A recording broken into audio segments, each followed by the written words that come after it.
Hello and welcome to the lecture for Module 2 for Intro to Family Violence. In this entire module, we're going to be talking about different types of intimate partner violence or domestic violence, and then we're going to talk about incidence, meaning statistics, and we're going to do quite a bit of information on the different type of research tools and what you should be asking as a student when you're provided with a statistic in the social sciences or really about anything. So let's get started. So first we're going to talk about types of intimate partner violence.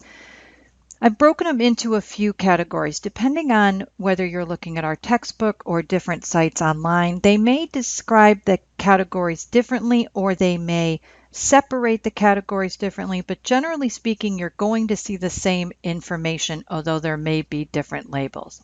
So the way we've divided them up here is as follows. Emotional/psychological abuse, and within that you'll find fracture self-esteem, control, and isolate. Other categories: verbal abuse, physical abuse, sexual abuse, and stalking. So emotional and psychological abuse, we've talked about some of these types of IPV already. In emotional and psychological abuse, what the abuser is actually doing is fracturing their partner's self-esteem. If an abuser's partner feels independent and confident and good about themselves, they're not going to stay in the relationship. So in order for the abuser to manipulate the partner into staying, it's really essential that they fracture or essentially destroy their partner's self-esteem.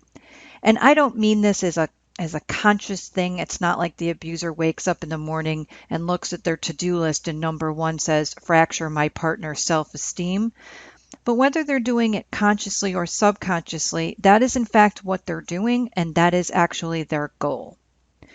So to destroy another person's self-esteem, the abuser will constantly accuse their partner of things they have not done, usually involving cheating, even though there's no evidence support their partner's cheating, and really, even though there's no rational basis for thinking their partner's cheating, they will constantly accuse their partner of cheating.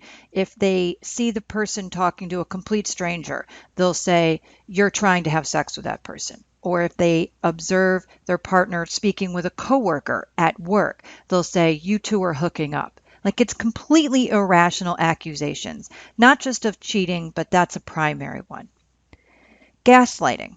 You may or may not be familiar with this term. Gaslight was a movie, I think from the 1940s. It's quite an old movie now, an old black and white movie. But the premise of the movie was the husband wanted to get his wife declared insane, so she would be put away in an insane asylum, and he could not be married anymore and still keep the house and all his money and go about his business and do whatever he wanted.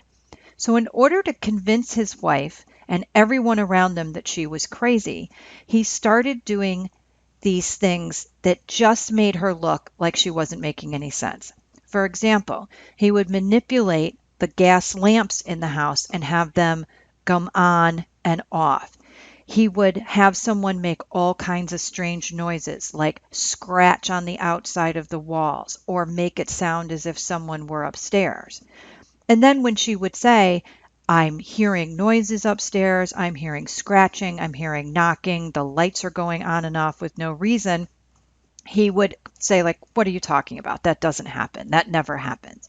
And he did all sorts of things to manipulate the environment.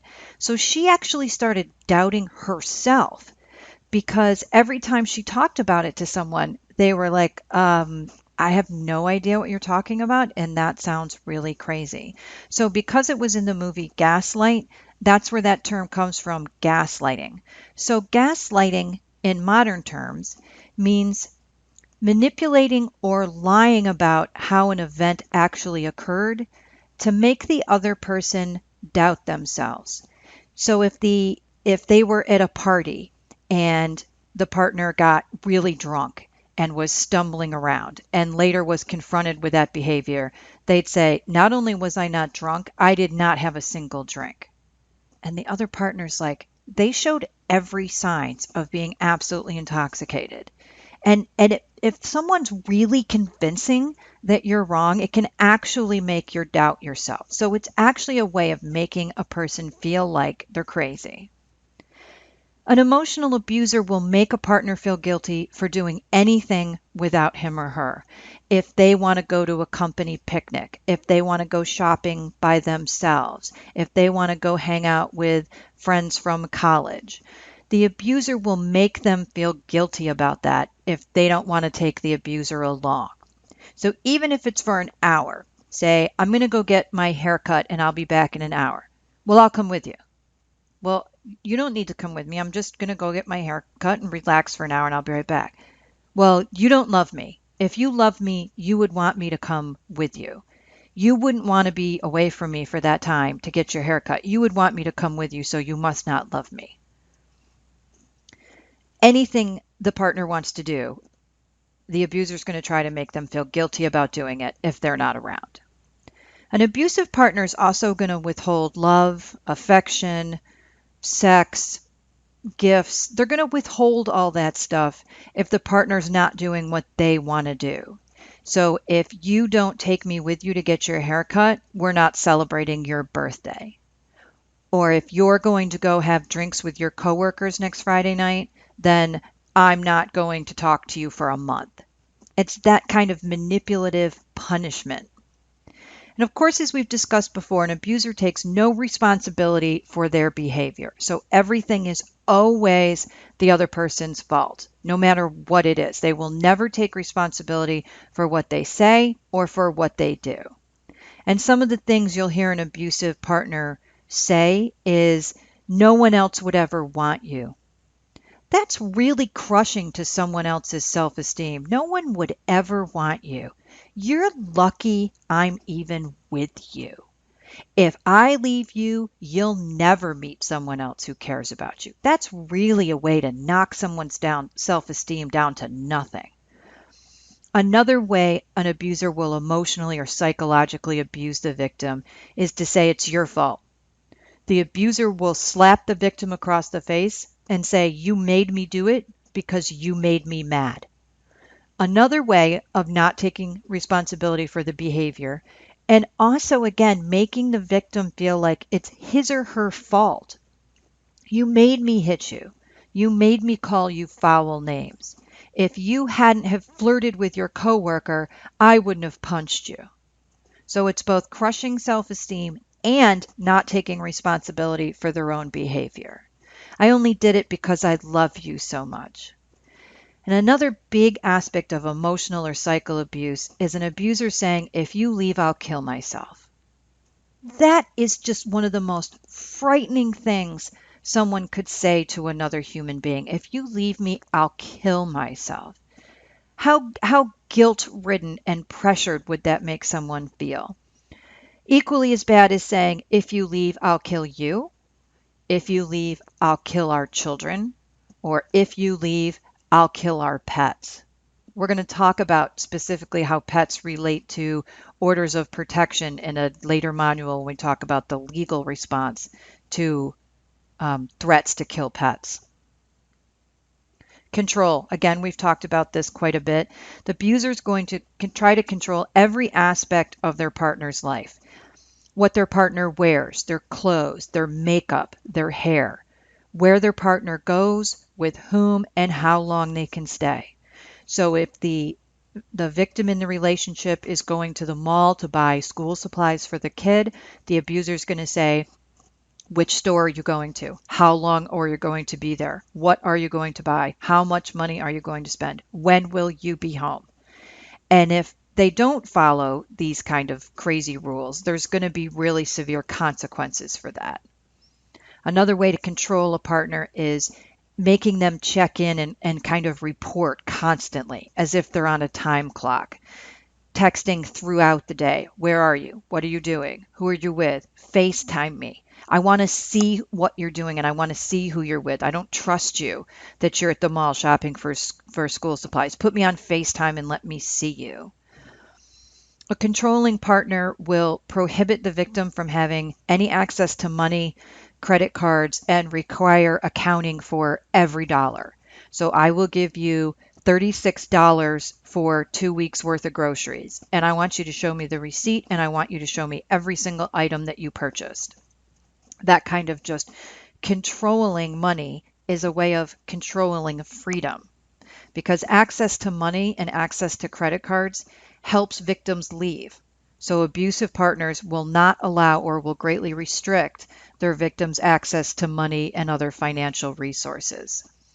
Controlling partners will have very strict rules. I almost felt like putting rules in quotes because we really shouldn't be setting rules for one another, but it's a very abusive thing to have rules in a relationship that only one person gets to make the rule and one person appoints themselves the enforcer of those rules. Now, of course, we're not talking about basic household rules we all have to have in order to live together without making each other crazy, right? So it could be a rule that if I cook, you have to do the dishes. That's a rule, but that's not an abusive rule, and there's not going to be any, severe consequences if you don't do it. That's like roommate rules, right? So that's not what we're talking about here. We're talking about rules as if this person is the boss of your entire life. And if you don't comply with those rules, you're going to suffer really severe consequences. And a controlling partner will also make all of the major and minor decisions. It could be whether or not we buy a house or a car, those big expensive purchases. It could be whether or not you're allowed to use the phone.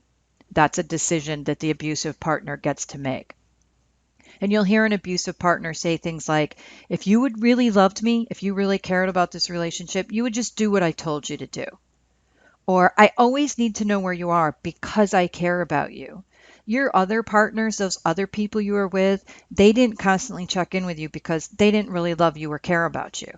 I really care about you, and that's why I need to know where you are at all times. Isolation. This is how an abuser separates their partner from all sources of support and assistance. And it's not just separating the partner from, general emotional support and friendship and camaraderie, but it's also separating them from potential sources of assistance for leaving. It's both of those things. So this is how assisting the partner spends all their time with them. You're not allowed to do anything by yourself with friends, family, or coworkers. You have to spend all your time with the abusive partner. I've heard about abusive relationships where a partner would not not allow the victim to use the bathroom alone. They would go in the bathroom with the partner. The partner wasn't even allowed to take a shower or use the toilet by themselves.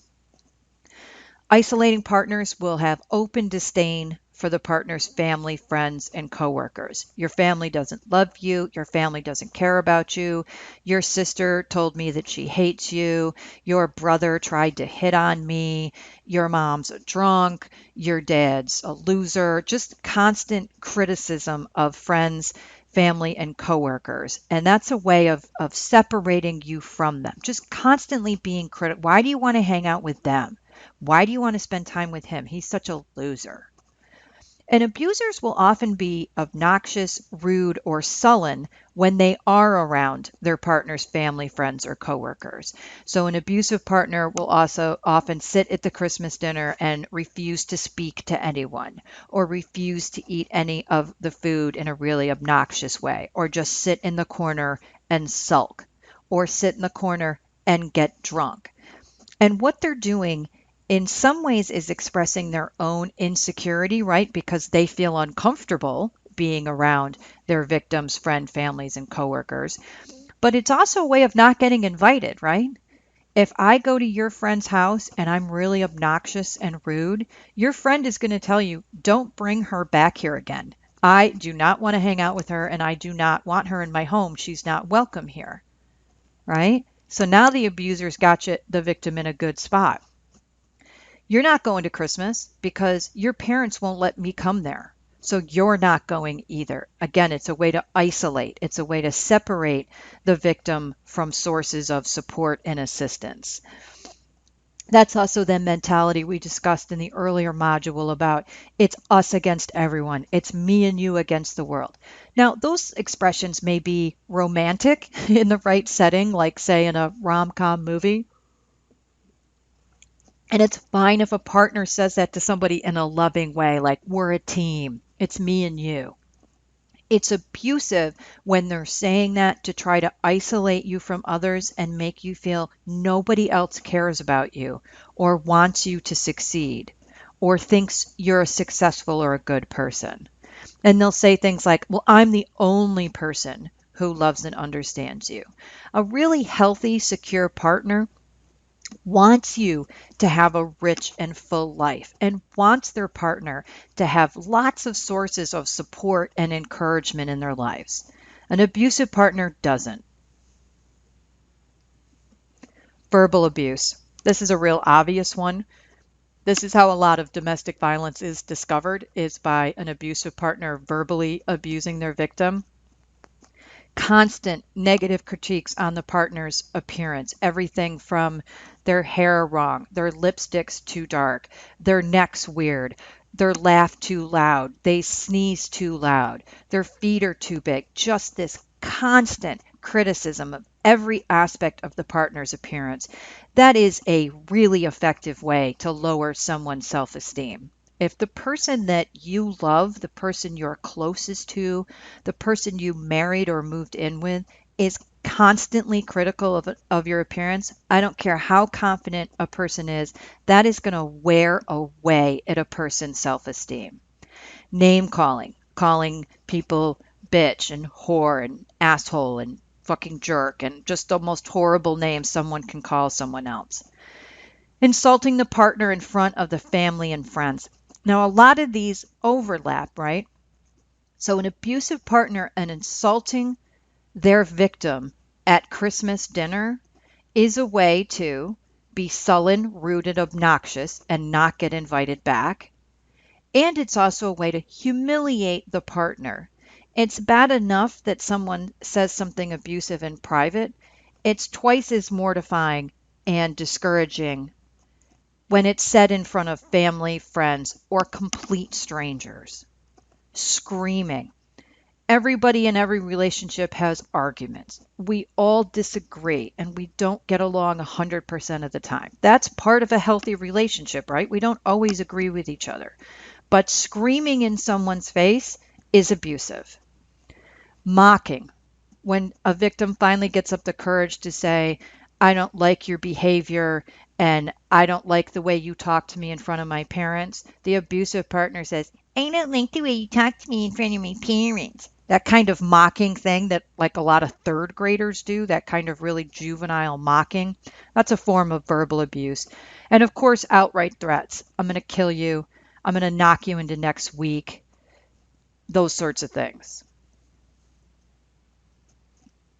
Physical abuse. Physical abuse obviously is um, much less subtle than verbal abuse or emotional abuse. And physical abuse can cover an extreme wide range of violence and injuries. This is just a very short list here, but it includes things like punching, slapping, kicking, pushing, shaking, like you grab somebody's shoulders and you shake them, restraining, either holding someone's hands together, not letting them leave, binding them with handcuffs or duct tape, any type of restraint, burning, pinching, twisting, choking, hitting with objects, headbutting, elbowing, and a list of 80 other things I could have put on this slide. Any type of physical violence committed against the victim is physical abuse.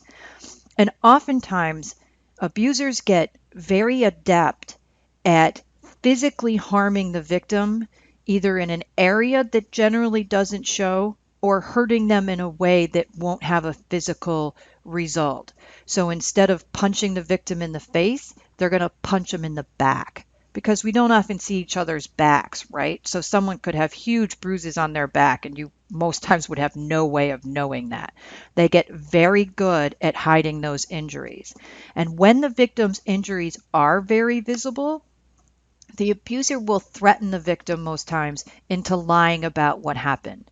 So when you go to work with a huge cut on your lip and your lip has been cracked right open, they'll tell the victim, you better say that you fell down the stairs. Or if they have a large bruise on their face, they'll say, you better tell them you were in the kitchen and you opened the cabinet, you weren't looking, and you put the corner of the cabinet into your cheek. They'll, of course, want you to lie about those injuries. They don't want anyone, the victim, getting any attention or getting any having anyone, friends, family, coworkers, thinking that the abuser is responsible for the injury, right? Because they might actually step forward and try to help. So they're going to threaten the victim. If you tell somebody that I put that bruise on your face, wait till you see what happens when you get home tonight. Wait till you see the bruises you'll have on you for telling somebody. Sexual abuse, much like physical abuse, covers a wide range of behavior. There's just a few items listed here. Sexual abuse, of course, covers forced intercourse or oral sex. It also covers any coercive sexual acts. If somebody is manipulating their partner into doing a sexual act they don't want to do, that's coercion, right? So that's not having a consensual sexual activity. It's coercing or manipulating someone into doing it. That's sexual abuse. Filming without consent, posting nude pictures of a partner online in social media or showing them to other people is sexual abuse. Not respecting sexual boundaries. If someone says, these are my limits, I'm comfortable doing X, but I'm not comfortable doing Y, and then having Y forced upon you is sexual abuse. Grabbing or intentionally hurting genitalia, breasts, or any part of the body, binding or restraining without consent, forcing someone to watch pornography, I've seen quite frequently in sexual abuse cases where an adult partner is not comfortable with pornography, doesn't enjoy it, doesn't want to see it, and the other partner will physically force them to watch pornography or to help them create pornography. Both of those is part of sexual abuse. And of course, allowing another person to force sexual activity onto the victim. So the abuser having a friend of theirs sexually abuse their partner, of course, is sexual abuse. And again, there's many more. These are just examples. Then there's stalking. Stalking is very interesting from a legal perspective because, of course, we have a right to drive around, use the phone, right? We have a right to do all these things.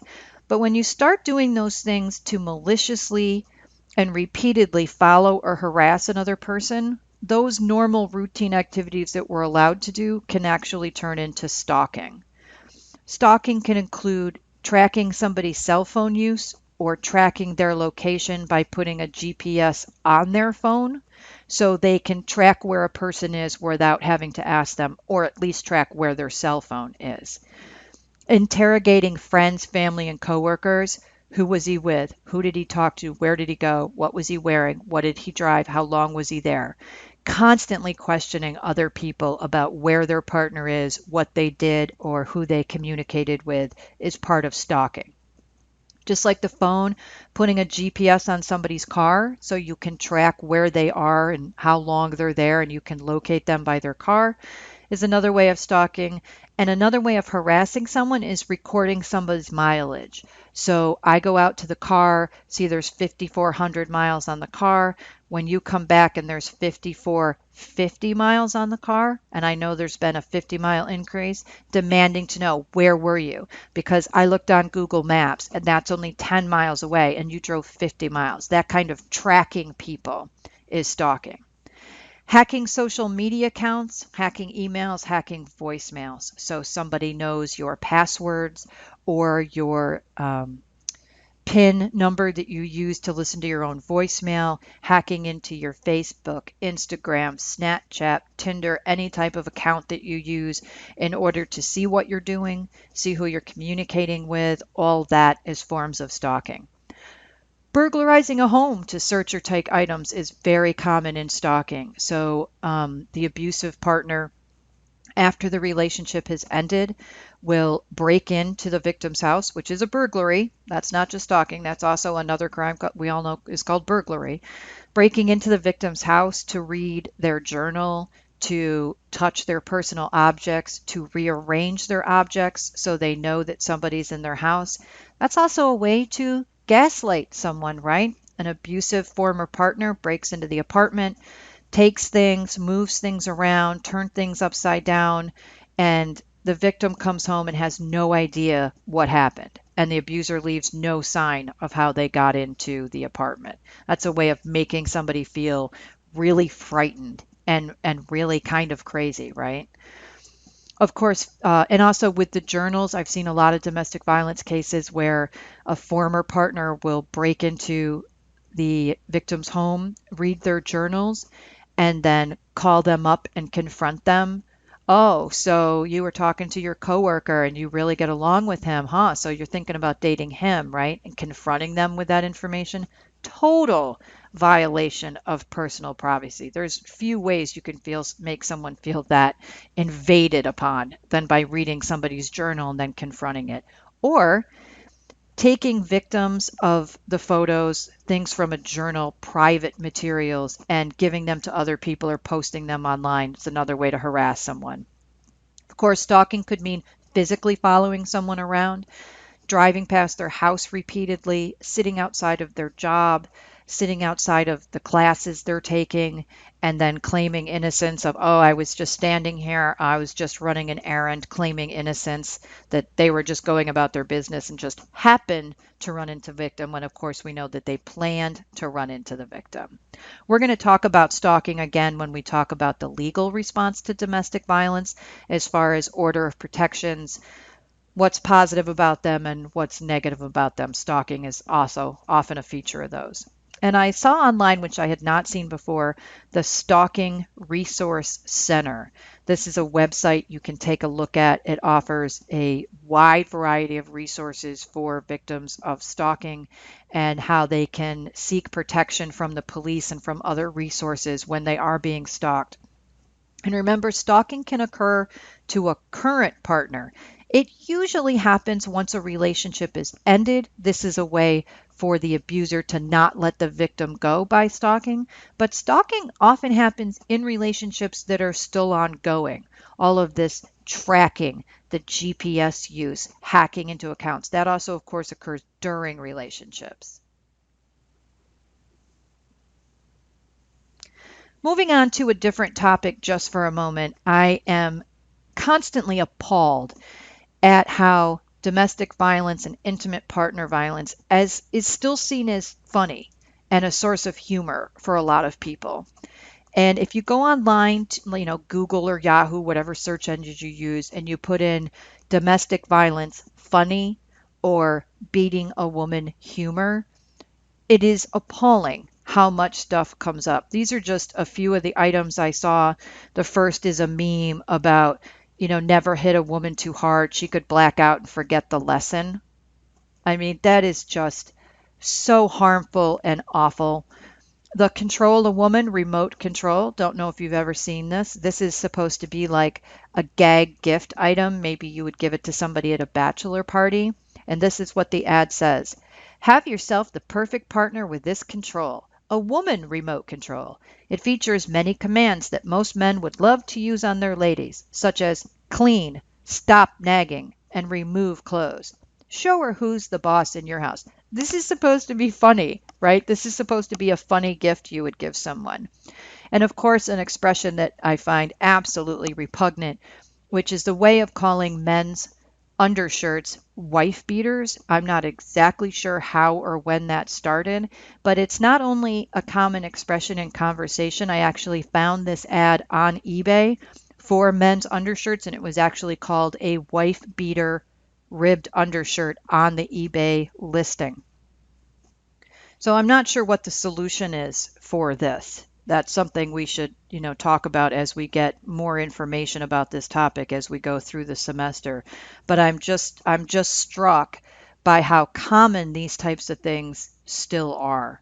Another one when we talk in different classes about sexual exploitation and sex trafficking, there's a lot of humor about that as well. And I still hear the word pimp used to mean to make something really extravagant or cool, like pimp my car or pimp my apartment, mean like make it really cool, hip, and happening.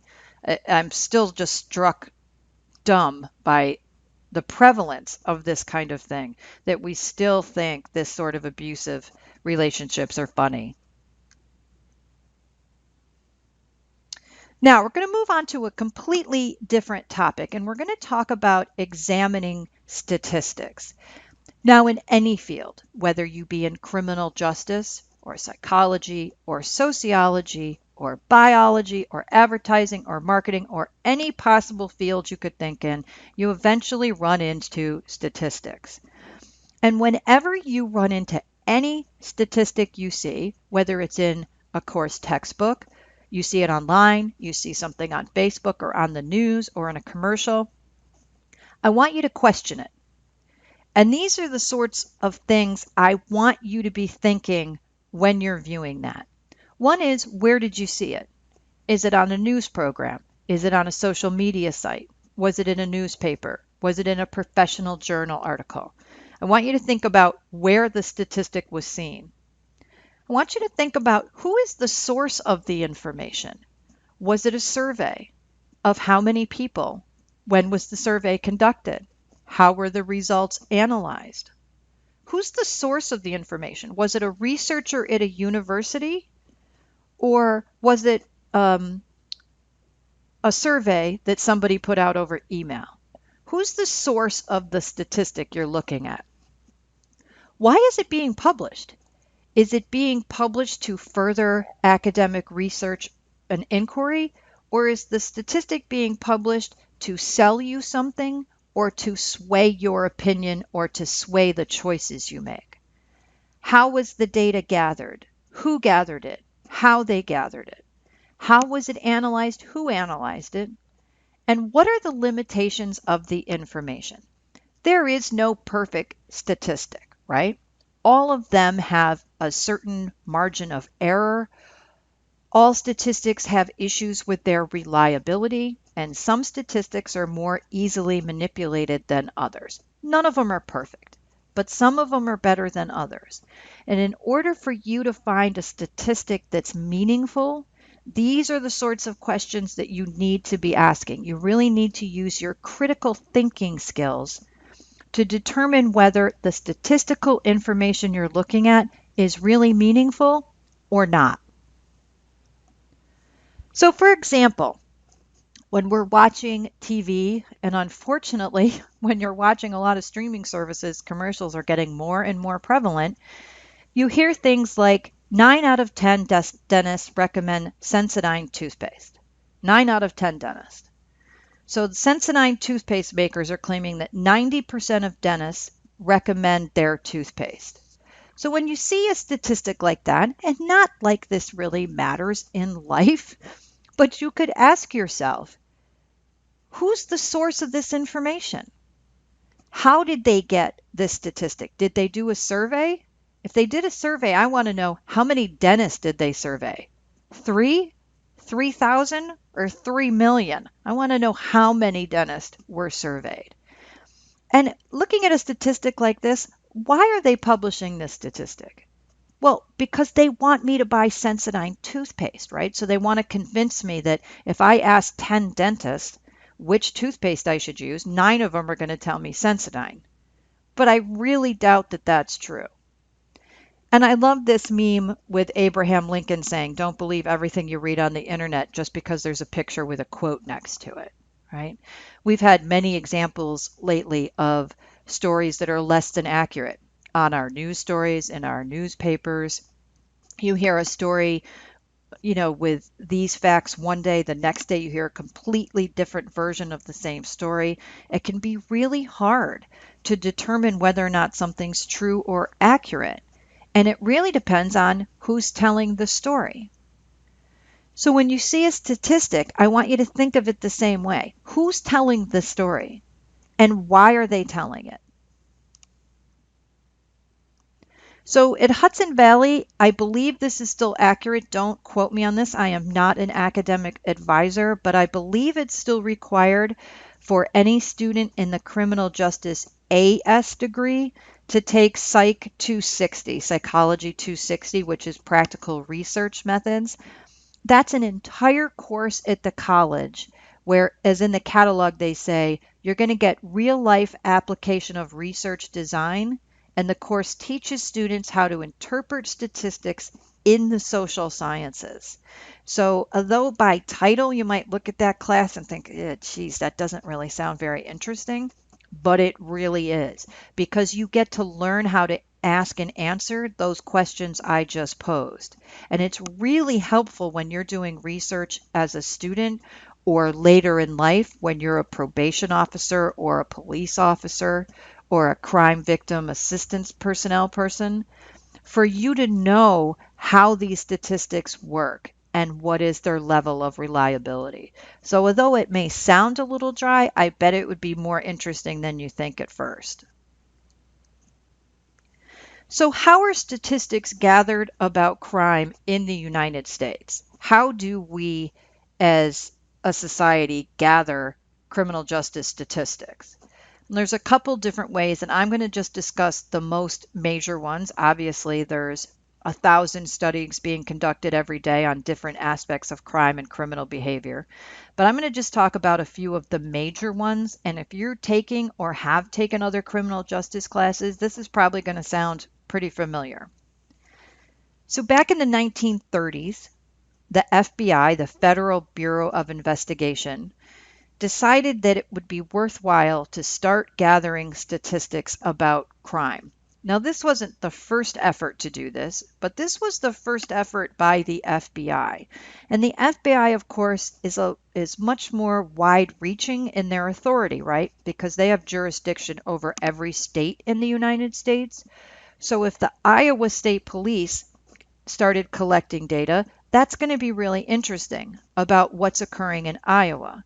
But when the FBI starts gathering information, they're going to gather it from every state in the country. And what they created is what's called the Uniform Crime Report, or the UCR. And they picked the offenses listed here to track. So if someone committed an offense that was not on this list, no one entered data about that. That got put aside for somebody else to study. And what they picked was largely some of the most serious crimes, of course, murder, manslaughter, rape, and robbery. Larceny is the least serious crime on here. Larceny and theft just means the same thing, it's stealing. And of course, hate crimes was a much later addition. Hate crimes, of course, would not have been on this list in 1930. Hate crimes was listed, far after that. But when you look at these crimes, I want you to think, how would they be relevant to intimate partner violence? Are there crimes here that would be common to be committed by an abuser against a victim in an abusive relationship? And I think you could see that some of these statistics would be really valuable for that study. So the Uniform Crime Report is not perfect because nothing is perfect, right? It only counts crimes that were reported to the police. That bears saying again. The UCR only counts crimes that were reported to the police. So if a crime was not reported to the police, it does not appear on the UCR. It's as if that crime did not occur.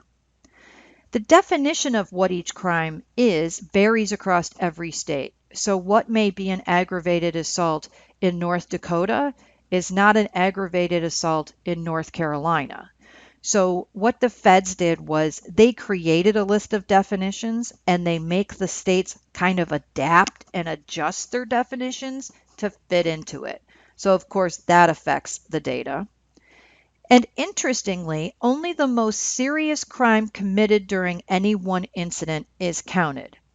So if during one event a victim is raped, robbed, and assaulted with a weapon, the only crime recorded in the UCR is the rape. They don't count the robbery and the assault with a weapon. So that's just a curious feature of how they decided to collect data. So does the UCR provide important and relevant information? Of course it does, but it also has limits. So remember, the biggest thing about the UCR, the biggest weakness, for lack of a better word, is the majority of crimes are not reported to police. We know that, and I'll show you how we know that in just a minute. But we know less than half of all serious crimes are reported to the police. So the UCR data vastly undercounts the amount of crime that has occurred. So the data is still meaningful. I'm not knocking it entirely, but if you use UCR statistics, you just have to remember it's not encompassing every major crime that's occurred in the country. So seeing the deficits of the UCR and appreciating some of what it was lacking, the U.S. Department of Justice and the FBI joined together and said, how can we improve what we're doing with the SCR? And they created a separate system called the National Incident Based Reporting System, which is always abbreviated NIBRS, National Incident Based Reporting System. This was started in the 1980s and it was created to address what the UCR was lacking. So instead of just that short list of crimes you saw on the UCR, they did 22 different offenses, different categories of offenses, which encapsulated 46 different crimes. So many more crimes than what is actually captured by the UCR, a much wider range of crimes. And when the information about those crimes is entered in the system, it also provides a lot more specific information. So the UCR may reflect that an armed robbery occurred at Crossgates Mall on a specific date and time. The NIBRS has a lot more specific information. It includes the type of premise. Was it a home, a condo, an apartment, a commercial building, a mall, a factory? What was the type of premise? What was the method of entry? Did the actor have access to the building and simply walk in? Did they break a window? Did they knock a door down? Did they rip a wall off? Did they set something on fire to gain access? How exactly did they gain entry? Whether a weapon or force was used. If a weapon was used, what kind of weapon? If it was a gun, what type of gun? Was it a knife? What type of knife? Very specific as to weapons involved. If it's a crime involving theft of property, such as a robbery or a larceny, what kind of property was stolen? Was it jewelry? Was it money? Was it drugs? Was it clothes? What specifically was stolen? Was alcohol or drug use a factor in the offender's conduct? So were they intoxicated? Had they smoked crack? Were they high on meth? And this is one that's really important for our study. What is the relationship between the offender and the victim? Were these two people strangers to one another, or did they know each other? And if they knew each other, how did they know each other? Were they currently in an intimate relationship? Were they married, living together, but not married? Were they dating? Were they divorced? Were they dating, but now the relationship's over? Obviously, really important in our study. Plus a whole host of other very specific details. And here's some new news for you that I just learned recently. They're sort of starting to phase out the UCR after, from the 1930s. It's getting to be almost 100 years old. They are finally kind of coalescing the NIBRS and the UCR together starting January 1st, 2021. They're also expanding it to include 52 categories of crime. So if you're going to do research about domestic violence and you're looking at something related to a specific crime, such as how many domestic violence relationships that end then result in criminal stalking. Of course, the UCR would be helpful, especially if you wanted to look at older data. The NIBRS would be much more helpful for more recent data. But again, what's the problem? It's only going to show you stalking that was reported to the police. So you're going to get good data and really accurate data, but you're going to have your numbers are all going to be way too low.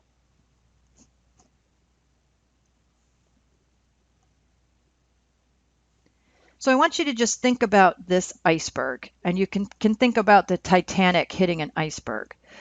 The Titanic, when it hit the iceberg, only a very small proportion of that iceberg was showing. Only a tiny percentage of the iceberg is visible above the water. The vast majority of the iceberg is underneath the water. Well, what does that have to do with domestic violence? So we call the dark figure of crime the estimated number of unreported crimes that we often only discover statistically with victim surveys. So we see that little proportion of crime sitting on top of the water that we can see. That's the UCR. That's the NIBRS. That's a lot of other data collection surveys. It's just that tip of the iceberg, right? That's where the expression comes from. That's only the tip of the iceberg. And it misses this huge number of crimes that no one reports to the police. And not just about domestic violence, about any number of crimes that aren't reported to the police. And in our field of study, we call this the dark figure of crime. It's the estimated number of unreported crimes often discovered during victim surveys. So what's a victim survey?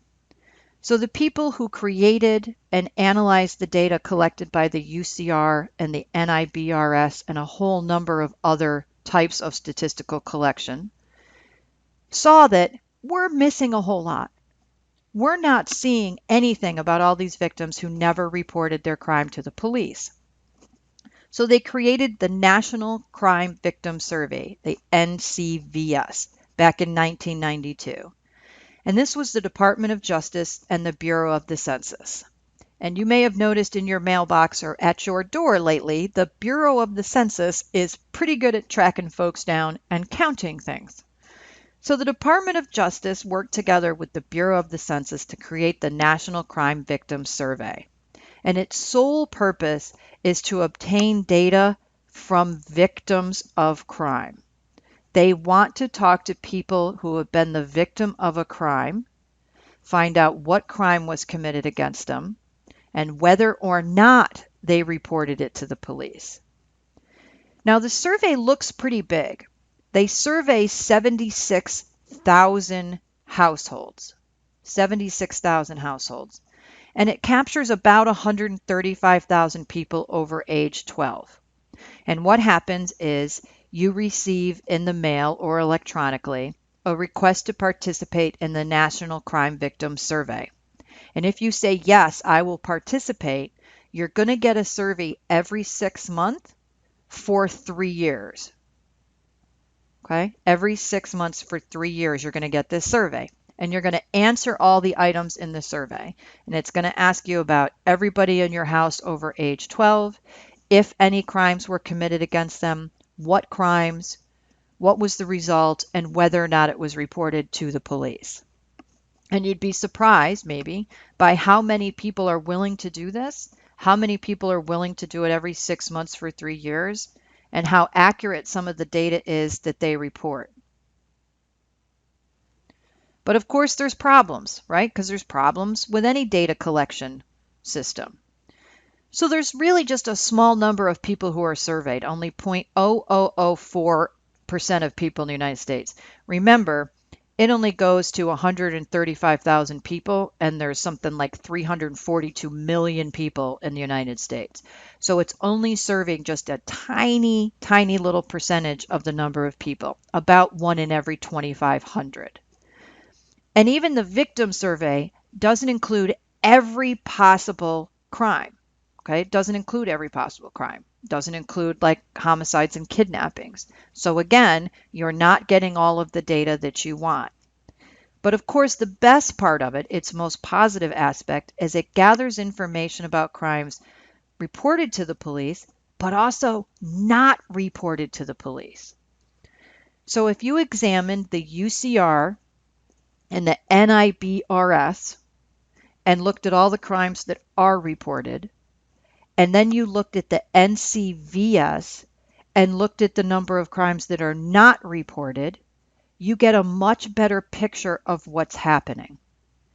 And what we've discovered by extrapolating is that only 48% of violent crimes are reported to police. Not just about domestic violence, about all crimes that occur in the US. Only 48% of violent crimes are reported to police.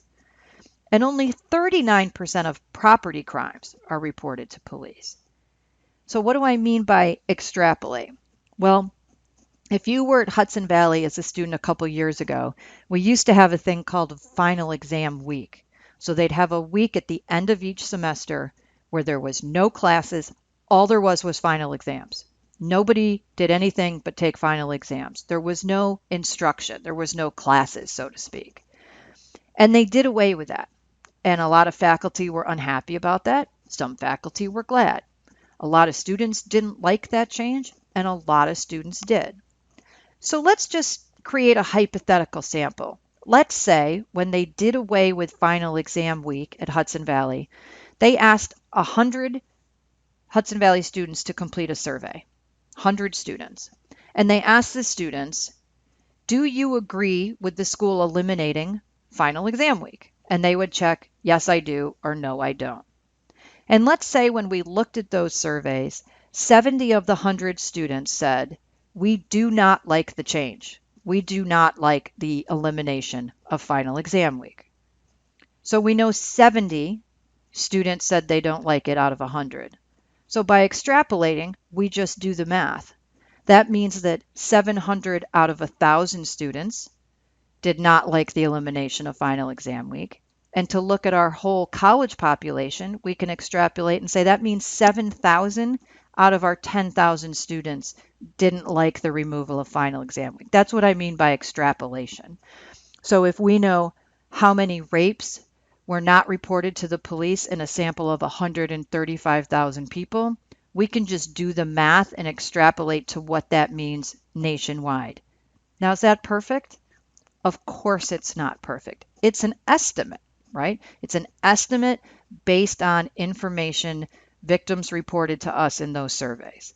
So is it helpful? Absolutely. Is it perfect? Absolutely not. But we do have some generally accepted statistics in our field of study. For example, I often see this graphic posted that says domestic violence impacts 1 in 3 women and 1 in 4 men. Really, the statistic that's most reliable, it's a little higher than that. It's actually 36.6% of all women and 28.5% of all men. It's actually a little higher than that, but it's not a good graphic to say like 1 in 3 1/4 women, because that doesn't make any sense, right? So they round it and say 1 in 3 women and 1 in 4 men. And this statistic is actually very reliable. A lot of researchers have done different research projects using different methodologies, different ways of analyzing data, and it comes up about the same way every time. It's roughly 1 in 3 women and 1 in 4 men. Changing topics slightly, I want to talk about secondary victimization and secondary victims.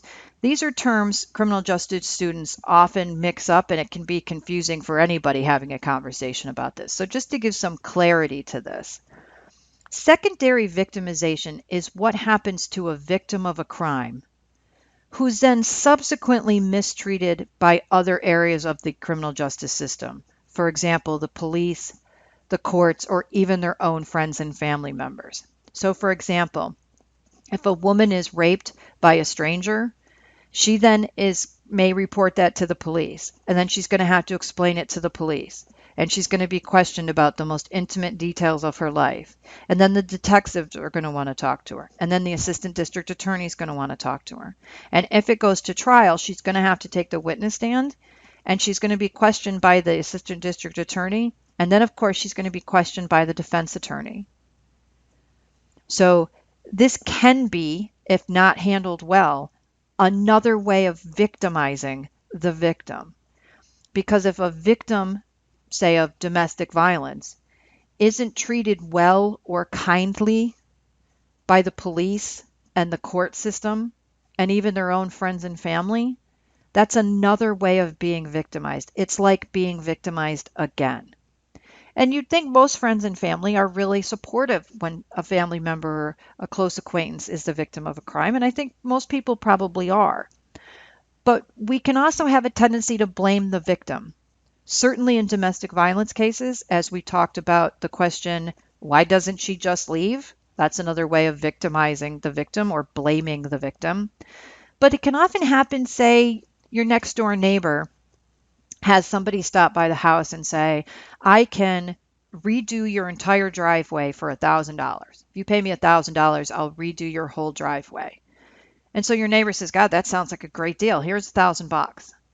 And the next day they come home and basically all they've done is painted their driveway black so it looks shiny and new, but they didn't really do anything and they basically stole $1,000 from your neighbor. Well, being sympathetic would say to that neighbor, oh, I am so sorry that happened to you. That's terrible that people do things like that. Blaming the victim would be like, dude, I don't know how you fell for that. That scam has been going on for ages. How could you be so dumb? You know a good driveway job costs like 10 grand. That's another way of victimizing or blaming the victim, right? We're not kind or supportive. We're almost like, why didn't you prevent this from happening? That's secondary victimization. A secondary victim is a friend or family member of a crime victim.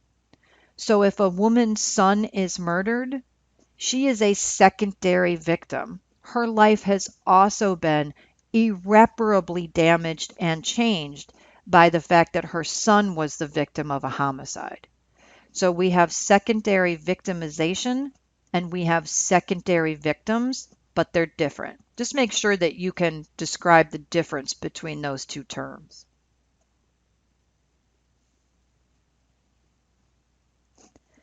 So you're going to, God, I keep saying so all the time. I've got to break that habit.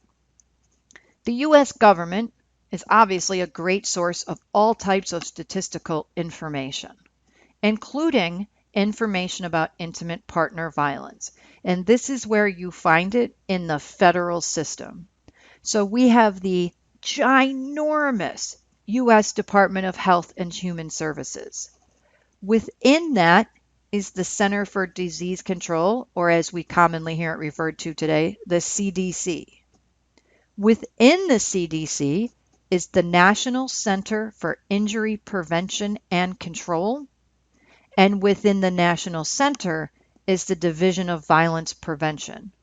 So if you're looking for research or data or articles about domestic violence or intimate partner violence from the federal system, the Division of Violence Prevention is a good place to get it. And you're actually going to look at their website in this module, and you'll see kind of the information they have to offer and what you can get from their website. So we know the US government does do research and offer assistance and collect data specifically about domestic violence, and it's located within the CDC, which is overseen by the US Department of Health. And of course, the state and every state has its own office or department that deals with the issue of domestic violence or intimate partner violence. Of course, domestic violence, the term is a little bit dated. It's kind of turning to we're almost exclusively using intimate partner violence. But when the New York State Office for the Prevention of Domestic Violence was created, domestic violence was the timely term. You'll often hear it referred to as OPDV, Office for Prevention of Domestic Violence. This is the New York State agency dedicated to this issue. This is a screenshot of their website.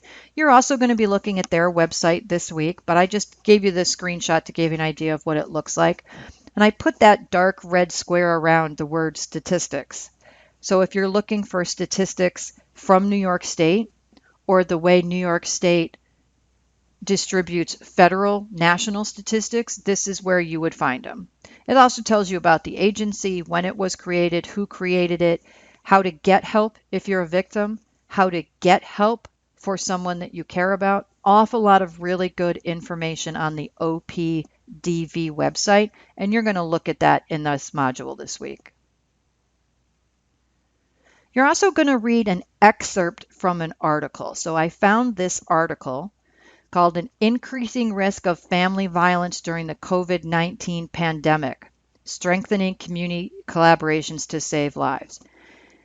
I don't think anyone needs a PhD to acknowledge that the restrictions we're under with the COVID-19 pandemic is going to increase a lot of the violence in our society and also in our homes. We know that people have lost their jobs. They're under great economic stress. Even if you haven't lost your job, we're living in a time of great uncertainty. Will school start? How will school look? Will school then be canceled? Can I go to that concert? Can I go to that vacation? Will their wedding actually happen? We're all living under times of great uncertainty, of not knowing what our futures hold. And when we have times of economic insecurity, when people are losing their jobs, when people don't know what the future holds, child abuse, child neglect, elder abuse, and domestic violence starts to rise. And we've seen this in research over and over again. But COVID-19 has kind of an interesting twist on that, right? Because with COVID-19, many of us were required to remain in the home and not leave the home and not have access to friends or family members or social service agencies. So it's not only been a national disaster in terms of the rise in level of child abuse, elder abuse, and domestic violence, but it's the first time I think we've had an event where people were forced to stay in their home with someone who's abusing them. So I knew it wouldn't take long for an article to come out about that, and of course one did. And when you're reading it, I want you to note that this was published in April of this year. So if we use February, March for COVID really exploding and all those restrictions coming into place, this is really only 4 or 6 weeks later. They were already seeing a rise in domestic violence just 4 to 6 weeks after the pandemic really hit in the United States. So if it rose in April in just 4 to 6 weeks, how do you think it is now that we're almost in October? So when you read, and what I did was I took just parts of this article out. It's quite a long article. So I took excerpts out relevant to what we're studying right now. So you'll just read brief parts of this article. But when you're reading it, I want you to ask yourself, if they figured this out in April and there was this much of an impact in April, what's the impact now in September? And if it continues, what will the impact be in October, December, and what if it goes into next year? So I just want you to think about those issues while you're reading the excerpts in this week's article. So that's the end of our lecture, but you still have more to do in Module 2, of course. I know Module 3, excuse me. In Module 3, I will change this slide. So your other assignments for Module 3, please ignore the numeral 2 at the top of the page, is you have textbook reading. And your textbook reading is a bit scattered this week. I apologize for that. This textbook did not have all the information I wanted for this module in one place.